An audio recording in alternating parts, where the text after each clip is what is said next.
Welcome back to Switch to Linux. So today we are going to do a first impression software. As I had mentioned looking at PC Linux OS the other day, I'm not completely done with PC Linux OS. Who knows? Maybe I'll just keep working with it for a little while. But they had Krita installed, which is a photo editor software that sort of is based loosely on GIMP and a few other things. Went through a few name changes through their time. But I want to have just a first impression focus on this particular piece of software, and I want to see what it is I can do with it. So, ultimate disclaimer, I have still not looked at it at all. I had a quick run down through their website. I didn't look at any tutorials. I saw there were a lot of tutorials there, and all I really wanted to do is just have a quick look. Is this more like Paint or is this more like Photoshop? And it appears as though it's more like Photoshop. It does layers, transparencies, blending, etc. That's the type of stuff that you don't find easily within something like Paint. And so my disclaimer is I've never used the program, so we are going to fumble around a whole lot. But understand that I'm learning GIMP, and I am extremely proficient in Photoshop. So can a person who does a lot of graphics editing, who is proficient in Photoshop, do some basic tasks? So we're going to see if we can isolate components. We're going to see if we can feather some selections. We're going to see if we can drop text or do things. The one thing that GIMP is really missing from Photoshop is the extra ability to stylize individual layers. I forget the name of it. It's like, I think it's just like layer properties, I think is what the name of it is. And so what we're going to do is we're going to spend some time looking at Krita today. And again, I have not looked at it at all, so this is just going to be a completely raw first impression. So we are going to simply start by looking at their website. And their website here, which is krita.org, K-R-I-T-A, and there are a few different language sets, so you can pick your particular language. If you go over here, there's a drop-down box, which you can't see the drop-downs in the system. Let's see if we can paint a kitty. All right. Yeah, want to paint a kitty? Want to go painting today? Want to paint today? Yes, I want to paint. Everybody try out Krita. It seems to rock. All right. So, over here, Krita is a open source painting platform available on Mac, Linux, and Windows. So you can experiment with this no matter what your operating system happens to be. And like I said, the reason this interests me is I have effectively replaced almost every program that I use a Windows computer for, with the exception of Photoshop. Photoshop does have some features and advanced functions that I can't seem to find in GIMP, at least not readily. And I do need to spend more time doing some GIMP tutorials so I can learn a little bit more about it, but we'll see what happens. So here you can see that they have a lot of features. Here's education and resources, which gives you a whole lot of tutorials, how-tos, user manuals. So if you're not familiar at all with any type programs like this, if you look at Photoshop and you just see buttons and stuff all over, you definitely want to spend some time looking at the user's manual.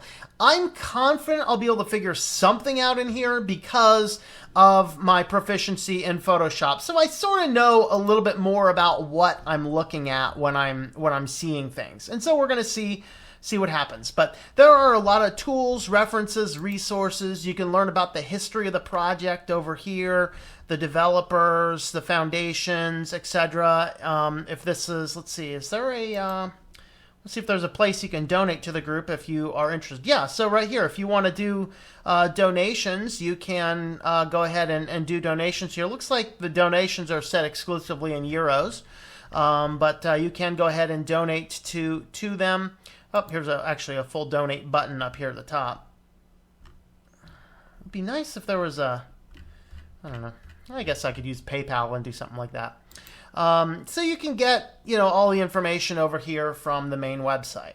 So what we are going to do now is I'm just going to go ahead and jump over to my PC Linux view. Hey, why don't we go ahead and just run some background? No, I don't want to allow network access. We're just going to play some nice classical. Okay, never mind. I can't play some nice classical music in the background. My speakers aren't set up. And I got a comfy cat saying right here, so I'm not going to bother the cat to plug speakers in. We'll go without the Four Seasons. All right. So what we're going to do is we are going to start up Krita and just have a look at what we can do. And as I showed you before, it does seem to have a lot of neat functions and features in it. So here's just the basic. We can hide this at startup over here. I'm going to go ahead and click that button. I liked the stylistic and the looking. I'm assuming that, like on Photoshop, I can probably customize these views. In fact, the fact that I see these, this is one of the things that drives me mad in GIMP, is it is very difficult to get the window set up the way you like it. And once you do get it set up the way you like it, you could accidentally click something and then like the whole thing's vanished. And it's like, I don't even know how to get that thing back. And then you hunt and I just could never quite figure it out. So if I could get something with GIMP, so like if I select text, for example, okay, now Kitty wants to go. So if I select text, for example, on my one version of GIMP, it'll show up all my whole text windows. On the other version, it's still not there. So I had to reset all my presets so everything works well, and just hopefully it doesn't get messed up, but we'll see. So we'll see what this looks like. As far as the file types, there were some a lot of different file types that were available, including PSDs, SVG, which is used in GIMP. Of course, your basic pings, etc. So what we're going to do is, first, let's just have a look at layers. Let's just go to a new document and see what our options are inside of this. Again, this is a first impression. I have never used this program. So, if you're familiar with this program, you might want to stop watching the video. I'll probably make you mad or frustrated. This is just, hey, what can Linux software do? Or what can software on Linux do? Because that is, the software packages are a big thing that prevent people from moving their systems. And suppose this does do everything I could do inside Photoshop just as easy. Well, there's no reason to keep Photoshop if you have a completely free program here that you can use. And so that's really what my basis is here, is to try and highlight and figure out and learn. Now, any software package takes a learning curve, even simple ones. And if this is anything like Photoshop, it's not simple. I've went through training courses to figure out how to do Photoshop. I've been using Photoshop almost daily for 7 years. That's why I'm proficient at it. That's why I'm an expert at it. Okay, so I expect to stumble in here as I look for things that I know exactly where they are in Photoshop. I have no idea where they're going to be here. So let's see. So here I can set the size of the program. Let's just go ahead and do like an 800 by 600. And I want to set my DPI to 72 because as a developer, I usually do things in 72 DPIs. Here's my pixel versus whatever other measurements I want. I can do inches. There's pixels, there's points, millimeters, centimeters, decimeters. That's cool. Predefined. Okay, so here's some predefined things. So if I wanted to do something like a basic letter type, I could grab one of these. Of course, if you are writing a document to be printed out, you do want to use 300 ppi here. I'm going to use 72 just because that's usually what is used in web design stuff. And then you can pick, here's RGB is usually what you'd want to use for a web design project. A print project, you want to use CMYK. The difference is RGB is designed to do your colorations based upon what is shining out of the screen through a backlit screen, etc. Versus a CMYK is literally designed to reflect white light off. And that's a critical difference, because if I'm displaying something on a web versus printing something on a piece of paper, you use completely different color scheme setups. I am not nearly as familiar with CMYK, although I've done a little bit of it over the years. I usually stick with RGB. Of course, RGBA is how you'd signify that with alpha. Alpha, of course, meaning what is the transparency of it. And then here is your depths per channel. let's use 16-bit. These ones here are actually 32. Yeah, let's do 32. I have no idea what these systems are. This is neat. I'm just guessing just a basic color system. So, okay, let's do that. All right. Okay, so here's my profile: NTSC, RGB, RGB alpha, 800 by 600, 72. And I'm doing 800 by 600 because my VirtualBox here is capping out at 1068. Is it 12? I don't know. Like 1068 by something. I forget exactly what my VirtualBox is. So there's custom we can create from. Here's animations, comic templates. I'm gonna create this. Okay, so, but I'm going to go back and hit the new button again. I want to see what these other things are here. Oh, you know, the other thing I didn't see is, can I do, what type of background could I do? Ah, that's the other thing I missed. We're going to close this out. No, don't create two of them. I want to kill the first one. Okay, so it looks like it saved everything. Under content, okay, how many layers do we have set? Just set with one layer. I'm going to see if I can add more layers. And then here, I can, let's see. So here's just the coloring mode. Let's see if I can do something just with, oh, S is not going to be a valid thing. Just seeing if I can do that. Okay, so I can pick in between things. What I do want to see though is, can I set it up as transparent? That's kind of what I want to know here. Okay, so image background opacity 0% as first layer. Okay. So it looks like you set a background color, but I can set my transparency at 0. Okay, so the dots there is what I was looking for. Now let's go to view and let's see if I can view out. Rotate, zoom in, zoom out. Okay, so I'm now at 66%. All right, we're going to come under new and look at what these other things are. So here's an animation.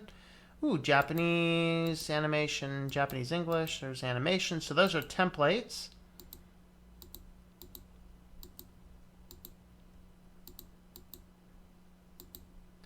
A lot of interesting templates. Let's look at what a US style English comics template looks like. Just curious. Okay, so it kind of gives you some grids there apparently. Okay. All right, no, just delete it. All right, so we found our view options there. Let's see, under layer, cut layer, paste. Okay, so I can do a new layer from visible, duplicate layer mask, or new paint layer. Okay. Now, let's go on to the internet and find some random image out there, and let's go ahead and see if we can do something with it. So I'm going to, so I don't run into a stray with anything, I'm going to, really? No server found, huh?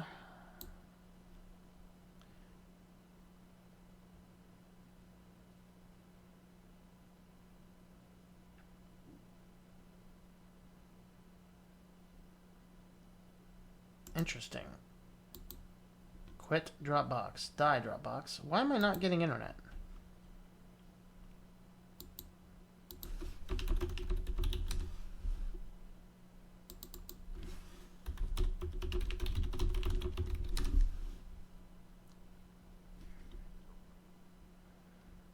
Okay, good. Like, what? Something was going on there. Just so I don't run afoul of anything, I'm just going to go ahead and steal an image from my own website. Let's see. Let's grab a desert.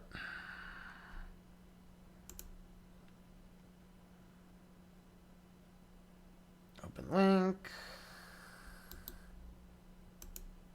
I should just be able to save link as. No, what is going on? I should be able to just save a link. Let's cancel that. Well, let's... I should be able to save the images. I thought I'd built the thing in such a way that I could save the images. Let me do this. There we go. Save image as. View image. Save image as. There we are.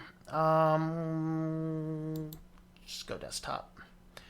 Okay, so there's saving an image from Death Valley. Now let's see if I can import an image. So layer, new. Okay, so import.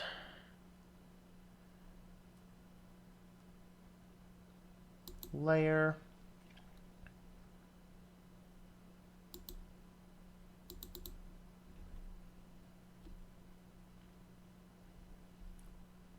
That's that small, really? Huh, okay. I guess it is that small. All right. Okay, so, well, this is good. Let's go to our layer and let's see if I can view the size of it. So image should affect everything on the image. Layer is, let's see if I can transform. Good. Scale. Okay, so here, this is one of those things where I don't want to scale it like this. Because I don't know exactly how big I want to scale it. I want to be able to scale it just by grabbing a corner of the thing and going. So let's see if there is a scale tool anywhere.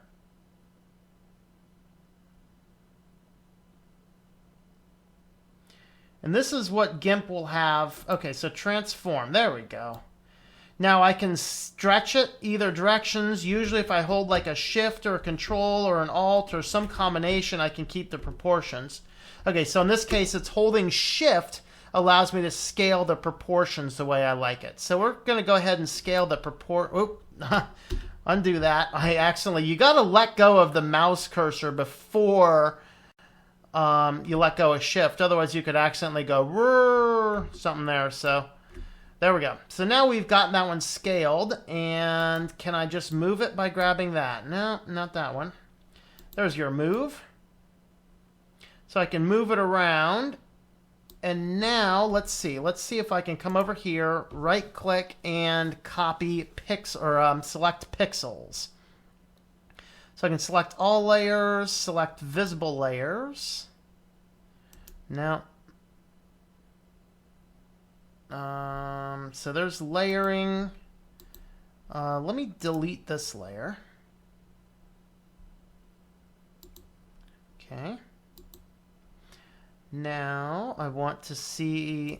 One of the things you can do in Photoshop is you can right-click and you can select just the pixels in the layer. Okay, so all layers, visible layers, locked, unlocked, group, convert, split alpha, shows.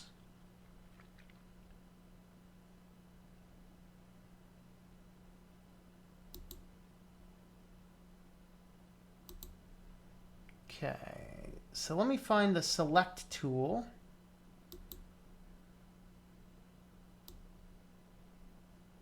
Okay, so there's the select tool. Image should be a select. Let's see, deselect. Let's see if there is a, let's see, select from color range. Select all should do everything. Okay, deselect is Control-Shift-A. So what we're going to do here is I'm going to try and select just what the pixels that are on the screen. And I want to see if I can do an image and crop.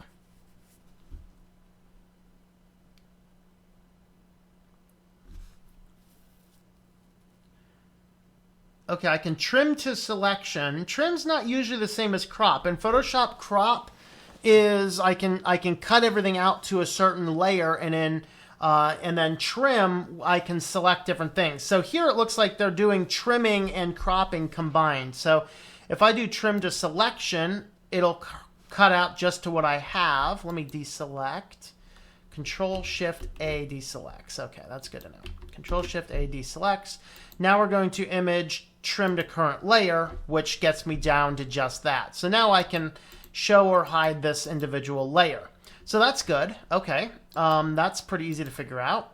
Ooh, what's this? Ooh, lots of tools.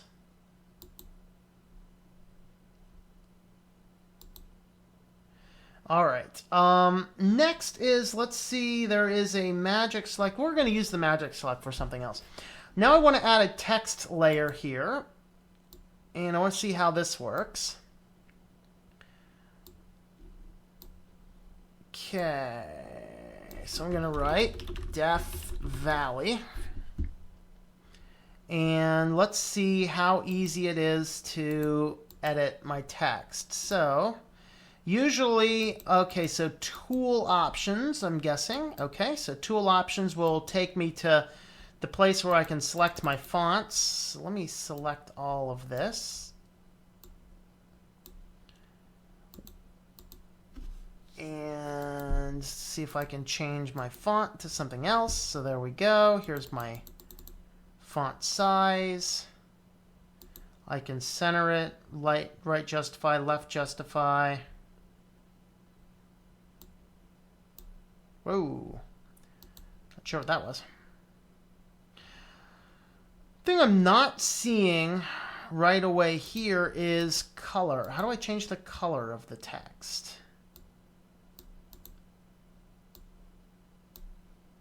Is that over here?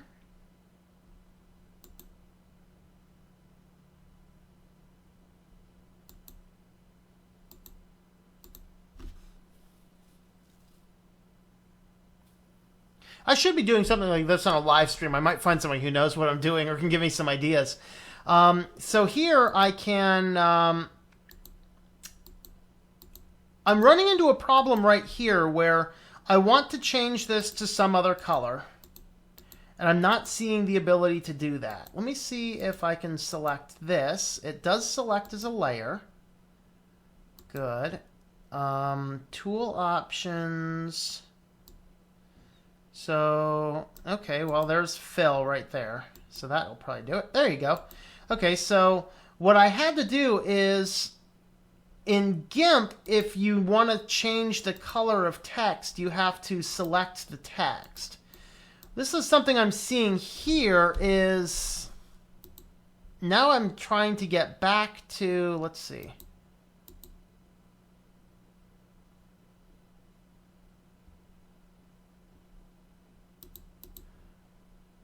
See, I want to get rid of this one. Okay. Pressing delete gets rid of that. I want to be able to change the text now. Let me see how I can do that. Tool options.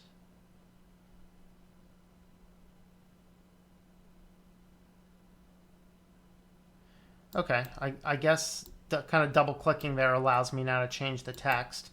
So to change the color of it though, I have to select it with the select tool, and then now I can come over here and change the text. Let's see, so there's that. Let me see if I can do anything with select group add.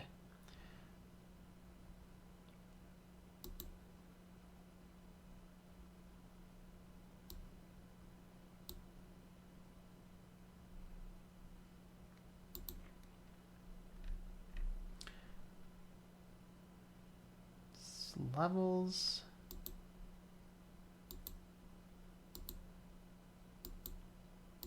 Boss. Enhance.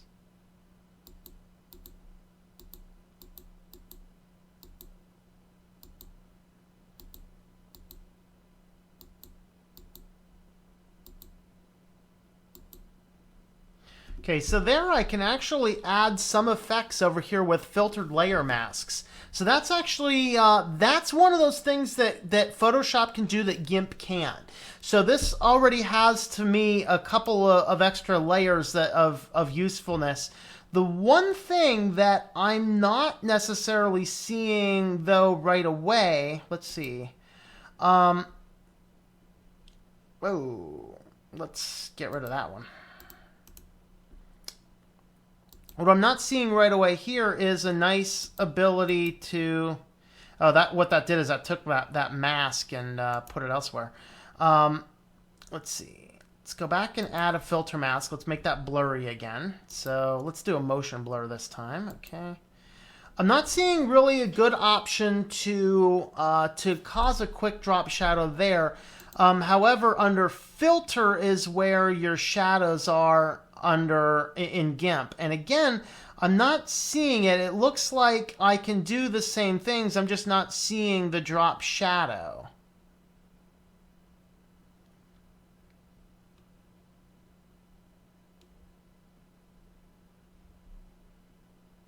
Tools, settings, layer. So the thing that you could potentially do to make that happen is, let me try and duplicate the layer or mask. Okay, and then with that layer selected, I can change my color to whatever I want my shadow to be. So let's say a black shadow. Black.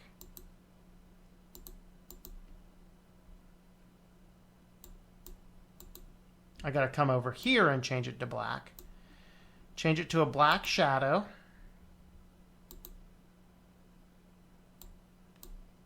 Do this. See, okay, there we go. Change it to a black shadow, and then what I would do if to manually create a drop shadow is now I should be able to use my cursors to nudge it. Now, of course, this is the top layer I grabbed, so I drop the shadow where I want it. And then see if we can easily move up or move down.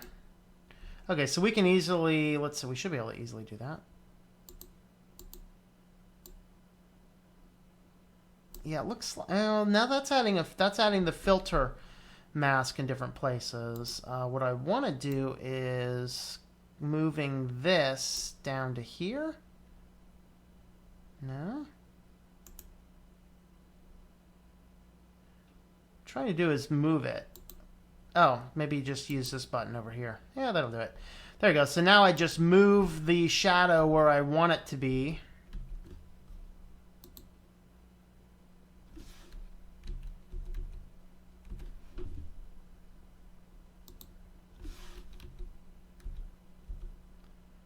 Like this. And then I could probably get that a little bit better just with nudging things in different directions. And then what I would do is come over here and I would apply some opacity. So there's how I might apply a drop shadow manually. Now I would really want a better way of doing a drop shadow. In fact, I'd be really surprised if this doesn't have it. I'm just not seeing the options. Of course, let me see if I can get this a little bit better to where I'd like it to be. I kind of want it halfway in between where the thing's defaulting to put it. And this is why you want a drop shadow function. Using the arrow keys is not quite, it's giving me too big of steps, and that's not too bad. That's not exactly where I wanted it, but so there we can add some drop shadows manually just by doing that, but I'd kind of like the ability to do it. It's probably in here somewhere. In fact, let's go ahead and look that up. Let me come back over here and let's just have a quick look. See if there's just a real quick thing here. Manuals, layer styles, drop shadow. So this is just called, okay, so layers, layer styles. Okay, so let's hide my pretend drop shadow there, and we are going to now click on the layer I want, which is this one, and under layers, layer styles. Ah, there we are. There's a drop shadow. Now on a bigger screen, of course, we could get a whole lot over here. Oh, I'm sorry. I apologize. I didn't show you that. All right, let me go back to where I was. So what I did is I came down here, I hid my shadow here, and then I selected this guy, and then came up and hit layer styles down here in the menu, and now I can hit my drop shadow, which actually gives me a nice preview. I think it doesn't. Oh, there's my preview button. Go ahead and do my preview there, so I can preview this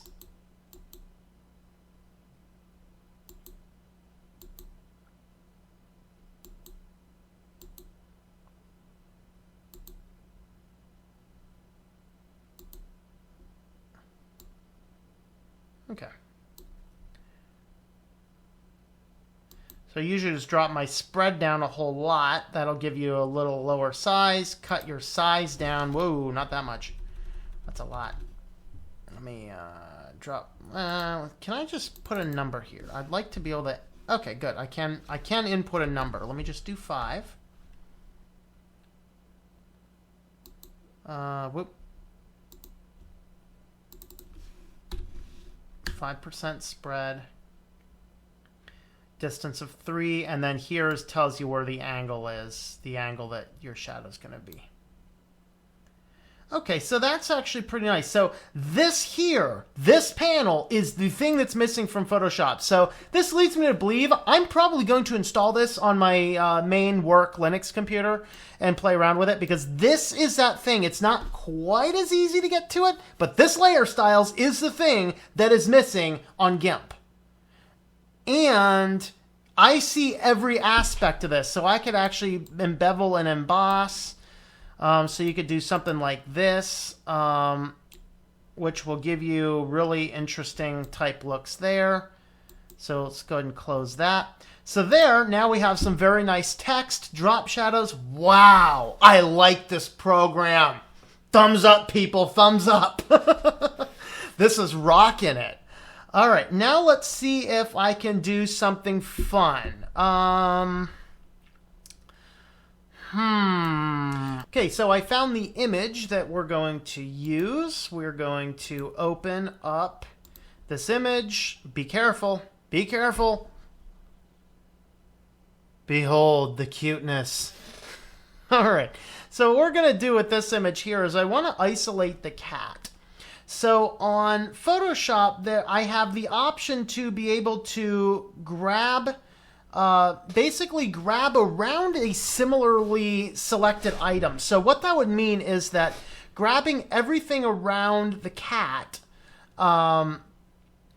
would be a simple matter of grabbing one tool, which this does not seem to have.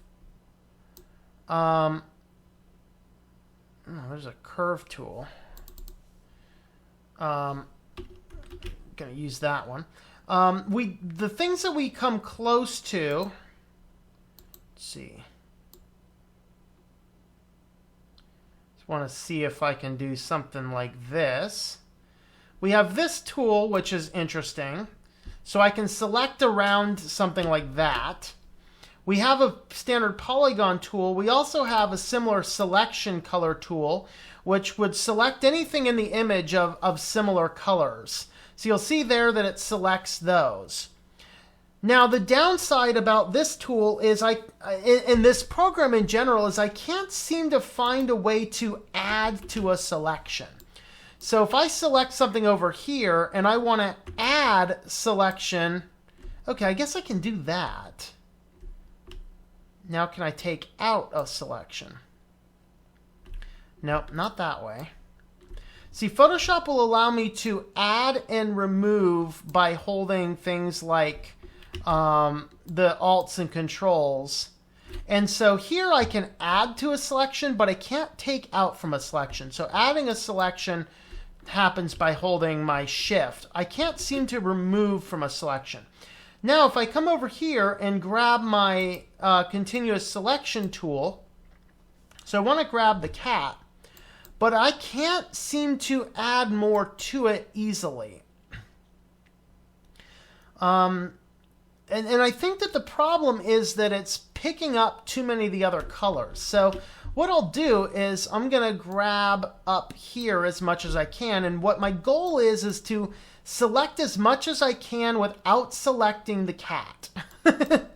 And then what we're going to do is I want to delete the parts that are not the cat. So I'm trying to pretty much select everything up here above the cat. If I can get everything above the cat, then I'll be very happy. Let's see what I can do. All right, so there we're going to delete, and that should delete everything above the cat. Of course, you'll notice I got a little bit of his head there, so that's not cool. You know what I'm not seeing? I'm not seeing a cloning type tool. I could fix that with a cloning tool, but I don't see a cloning tool. Let's undo that because I don't want to delete the cat's head. And this is that downside, is that I can't remove from something from the selection. So I can cause a new selection, but I can't seem to add. Let's see, I can add to the selection. I can't seem to be able to remove from the selection now. So let me try again at the top. And I'm going to select as much as I can without selecting the cat if possible. Okay, we're going to delete that. Okay, now we're going to select this and see if that selects any of the cat. See, that gets his ear, so I don't like that. So here's what we're going to try and do. Let's see. I'm going to use the outline tool if I can. Which one's this? No, that's not the one I was looking for.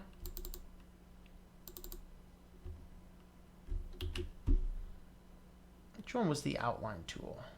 That's the polygon. Here's the outline tool. So what I'm going to do with the outline tool here is I'm just going to do a rough outline of the cat.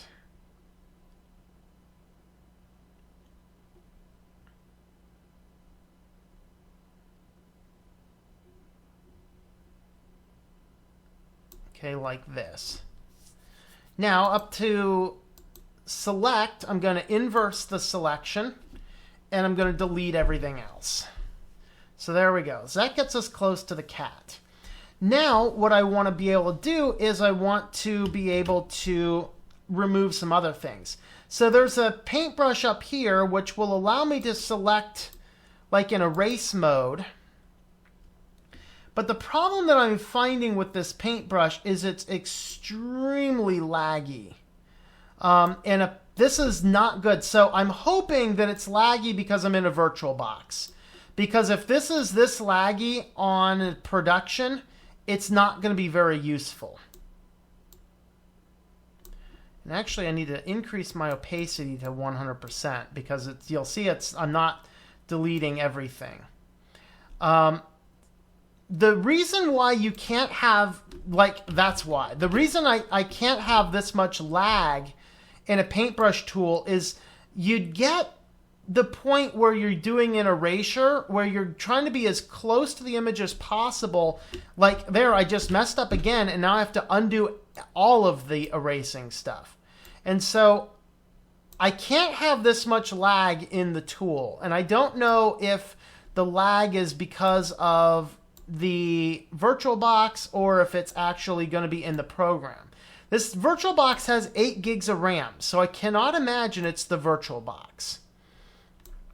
But hopefully it doesn't have this much lag in something else.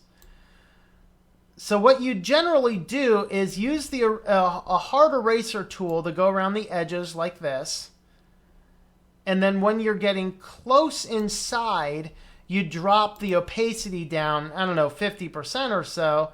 And then this will allow you to get a smooth deletion edge. But again, I just jumped all over the cat there.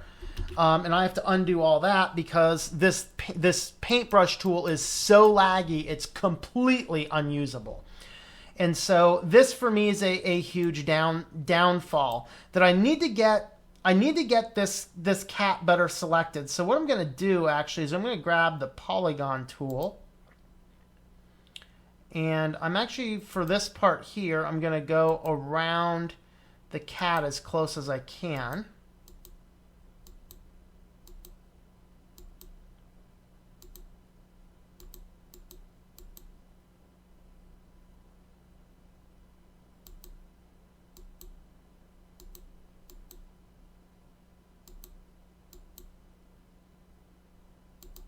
All right, so now actually all I'm going to do is just come over here, do this, and just delete that. That's fine. So now we're going to deselect, zoom out. You can zoom out just quickly on this with the mouse wheel. And then what I am really liking about this is the ability to quickly move without even holding the Alt keys like you have to in many of the other programs. However, I can see why other programs do it that way.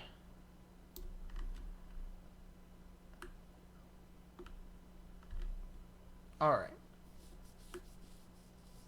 So here, there's still a little bit down here. Let's just grab this. And we erased a little bit of the cat, but that's fine. Okay, so now what we're going to do is I want to move the cat over onto the other canvas. So we're going to first, let's go ahead and image trim.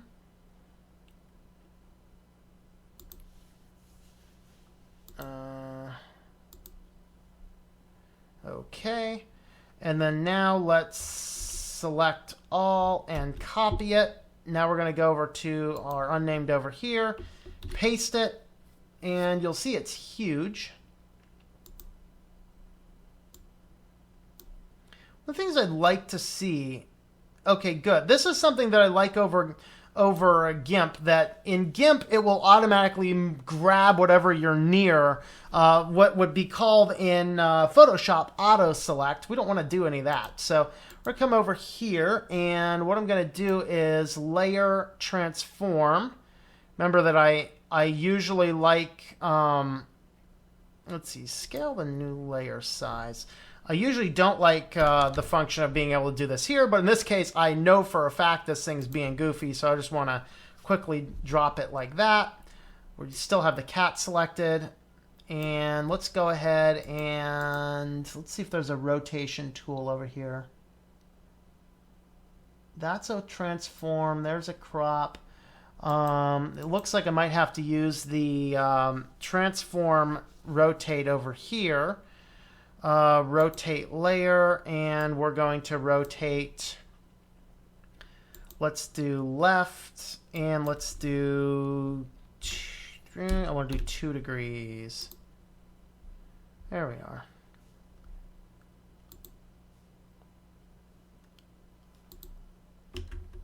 Can I do that again?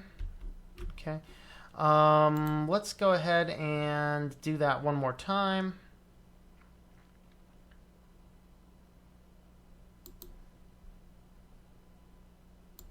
We're just going to do, let's do 3 this time.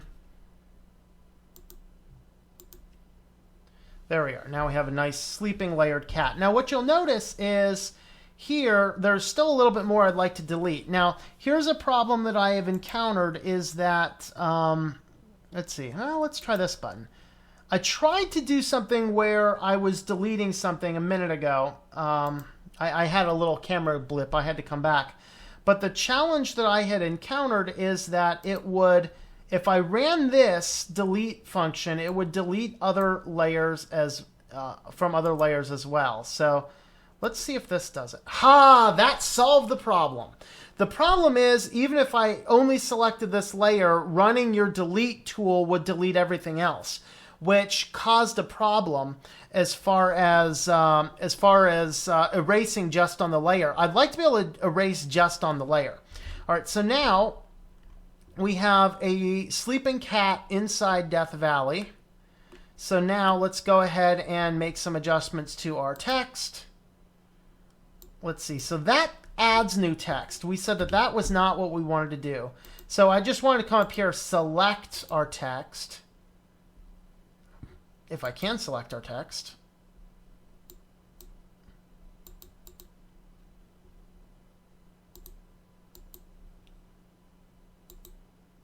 Okay, I guess I have to actually come down and find my actual text.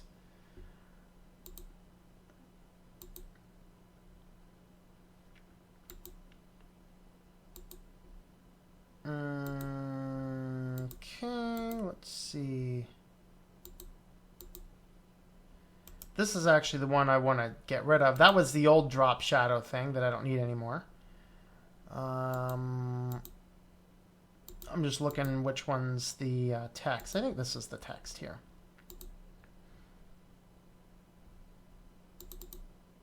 There we are.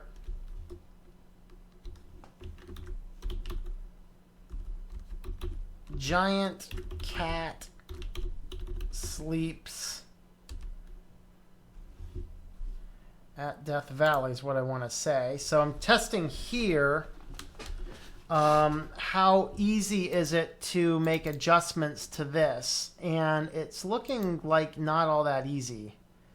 So that stretches it, which is not what I want to do.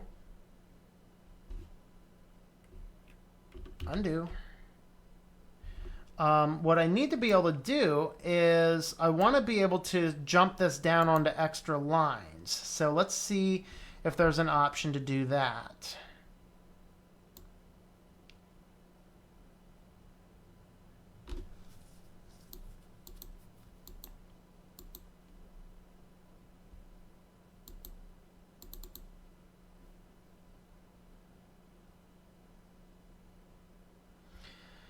So it looks like there is not really an option to do that. So if I want to make multiple lines, hello, enter, I can't actually make multiple lines. So this is a downside. So if you want multiple lines, it looks like you're going to have different text layers for that, which is totally weird. Subscript. I'm just trying to see if I'm missing anything here. Middle, convert to path.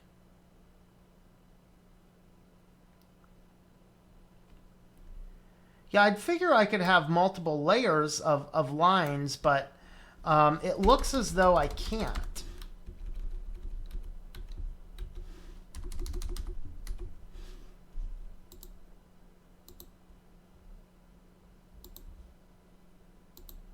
Okay. Okay, I guess I can select and pivot stuff like that too. That's good. Let's undo that. Change. I think one of the challenges here is once the text layer's in, then it's kind of in like it is, and I'm not really seeing the option to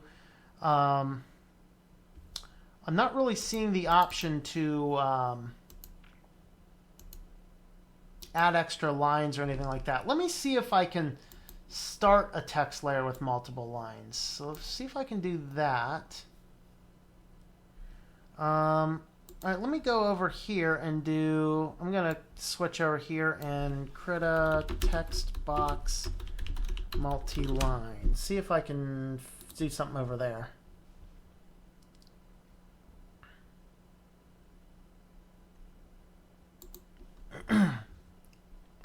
So it does look like there are a lot of good resources for this. Everything so far I've wanted to look up has been pretty easy to find. Let's see if this is the case or not. Krita manuals. That's okay. Manuals, tools, brush, multi-line. That's not giving me what I need. Multi-line text objects.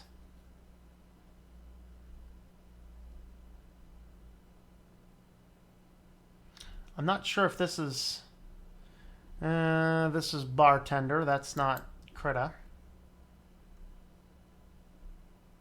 Let's go ahead and see though if that is an option there. Let's look at. Well, let's first look at getting rid of this one there. I don't want that. Let's select this and let's see if there is anything on this.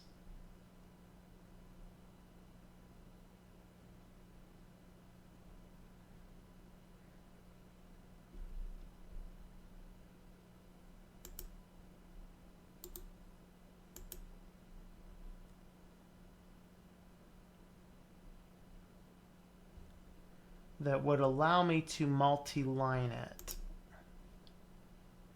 Tool options. There's a line left, a line right.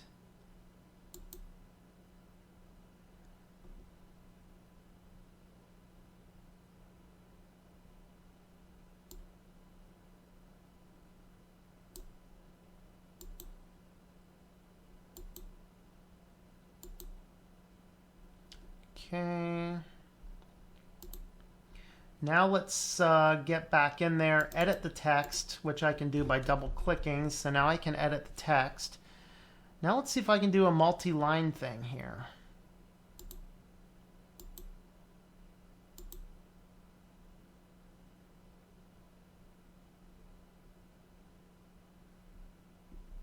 Yeah, I'm not seeing a way to do a multi-line text editing.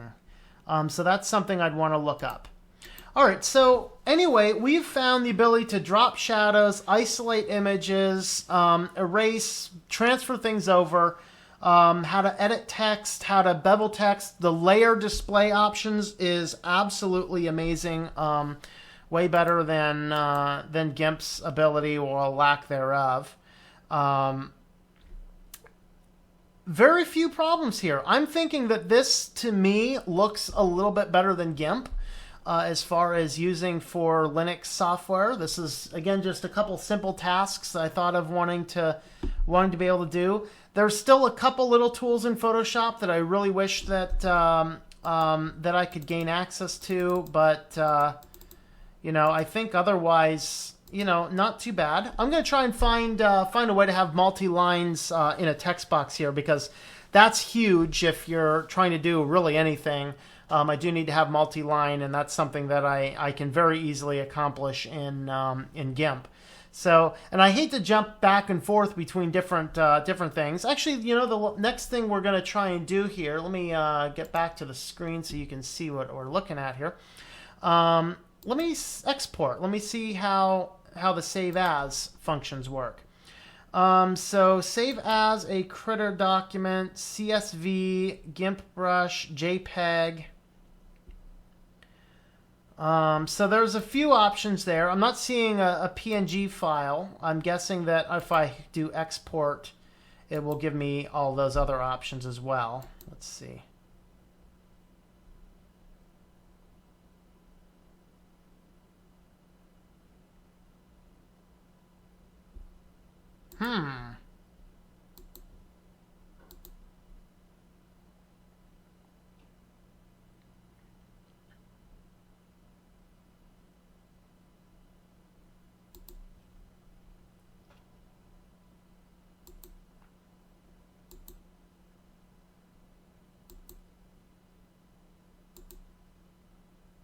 Open raster.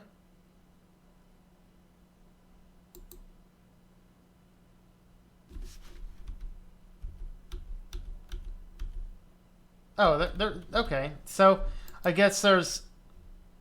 Oh, okay. I guess I just wasn't seeing that there's a scroll bar here. Okay. All right. There we go. Whew, I was gonna say, yeah, that's not good. And actually, Windows icon. That's actually nice. This is something on Photoshop you actually have to install a plugin to do. So that's a nice function. All right, so there we are. We have a really cute sleeping cat in the middle of Death Valley with some nice beveled and drop shadowed texts. Let's actually let me grab that cat again. Which layer is the cat? This is the cat. All right. We're going to grab the cat again. I'm going to go down, hit layer style. Can you hit layer style over here? I want to see if it'd be nice if you could do layer styles over here. Apparently not. Okay, so anyway, but you can still do layer styles down here. Let's just see if these behave like Photoshop does. So that does. Pattern overlay, yeah. A gradient overlay. This should make the whole cat go gradient-y. Color overlay.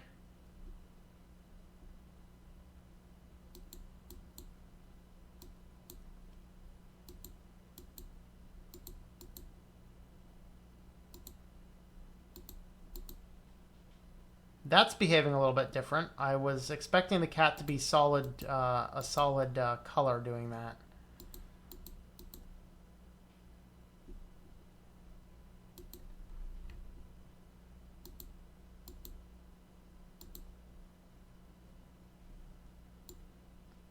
Oh, preview's not on. That's why. Uh-oh, preview's on. I'm still not seeing what I would expect. I expect to see the cat completely covered.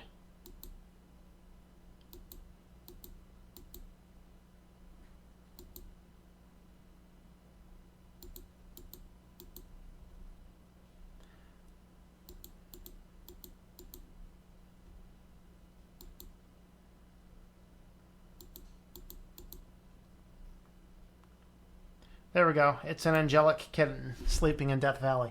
All right, I think that's pretty good. I'm going to look into that multi-line there. Otherwise, though, I think that this program here is. I'm going to go on a limb and say I think this is a little bit better than GIMP as far as large-scale image stuff.